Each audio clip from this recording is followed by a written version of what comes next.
All right, welcome to this explainer. Today, we are diving into one of the most stubborn threats in our digital lives, malware. It's a word we all hear, like, all the time, but what is it really? And more importantly, how does it actually work? So, let's get into it. And that's a really serious question, because the most dangerous threats are almost always the ones you just can't see. Your device might look totally normal, but underneath the surface, something malicious could be running completely silently in the background. So, at its most basic level, malware is exactly what it sounds like: malicious software. It's really just a catch-all term for any piece of code or program that an attacker builds to cause harm, whether that's spying on what you're doing or even taking over your device completely. And this is the thing that makes it so dangerous. Malware almost never announces itself. Its real power is in its stealth. It could be logging every single key you press, copying your personal files, or snatching your passwords, all while you're just, checking your email, totally unaware. That ability to stay hidden is what makes it so darn effective. So you got to understand, malware isn't just one single thing. It's more like a family of different threats, and each one has its own unique way of doing its dirty work. So let's meet the family, shall we? We're going to break down the 4 big ones you'll probably hear about. Okay, first up, the OG, the classic, the computer virus. The best way to think about a virus is like a digital hitchhiker. It can't really go anywhere by itself. It needs to latch onto something else to get around. So here's how it works. A virus attaches itself to a clean, legitimate file. Think a document or an app you use every day. And then it just sits there, dormant, waiting for you to do something. The second you open that file, boom, that's the trigger. Once it's active, it starts spreading to other files on your computer, messing up your data, and just grinding everything to a halt. Okay, so if a virus needs a ride, our next one, well, it drives itself. We're talking about the worm. This thing is completely self-sufficient. It's built for one thing: speed, and it can spread across the entire world in just a matter of hours. And this is the absolute key difference right here. A virus needs you to do something, to run an infected program. But a worm? Oh, it's a completely different beast. It actively hunts for vulnerable devices on a network and just copies itself over. No human help required whatsoever. That's why worms can spread so unbelievably fast. All right, our third character in this rogues gallery is the Trojan. And yeah, you guessed it, it's named after that legendary Trojan horse. And just like that big wooden horse, its whole game is deception. See, the Trojan's trick is to look like something you actually want: a free game, a cool new app, or even a critical software update. You think you're installing something useful, but what you're really doing is opening the front door and inviting the malware right in. And once it's inside, it usually creates a back door, which is just what it sounds like: a secret entrance for attackers to get in, steal your data, and do whatever they want. And that brings us to our final, and honestly, probably the scariest one of them all: ransomware. This is the stuff you hear about in the news, shutting down entire hospitals and companies. Think of it this way. If other malware types are thieves, ransomware is the kidnapper. And the way it works is just brutal, and it's simple. First, it gets into your system.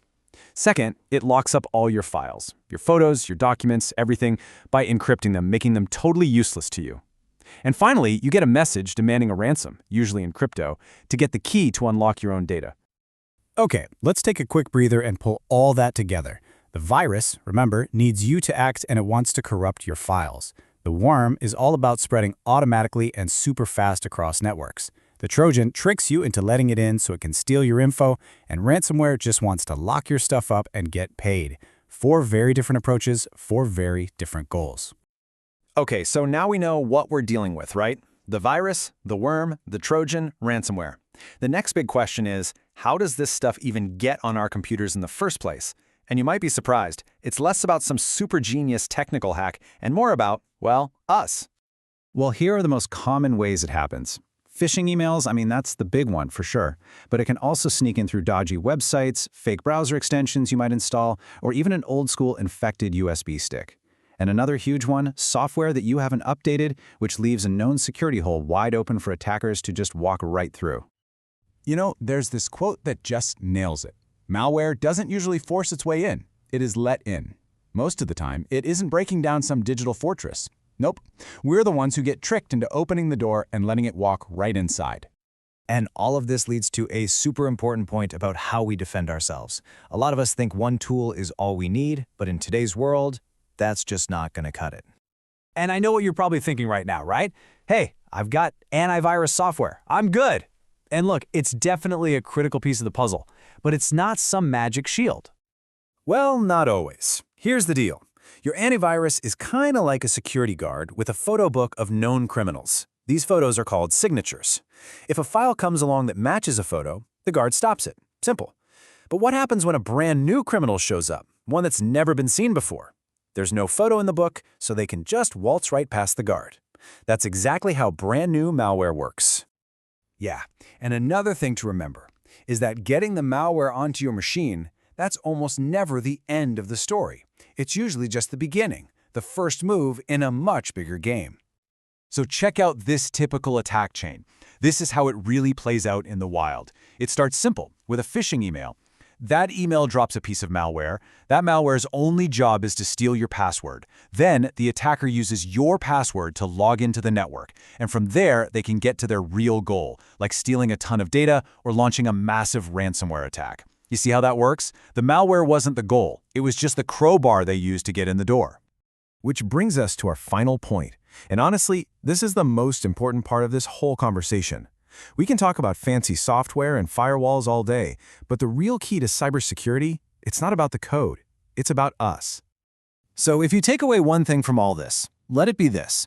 Malware is so effective because it's built to exploit human nature. Our trust, our curiosity, our tendency to make a simple mistake when we're in a hurry. It preys on the fact that we forget to update our software, or that we sometimes click a link before we really think about it.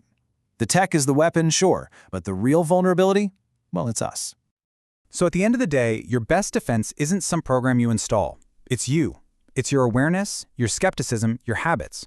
So I want to leave you with this question to really think about. Are your digital habits really secure?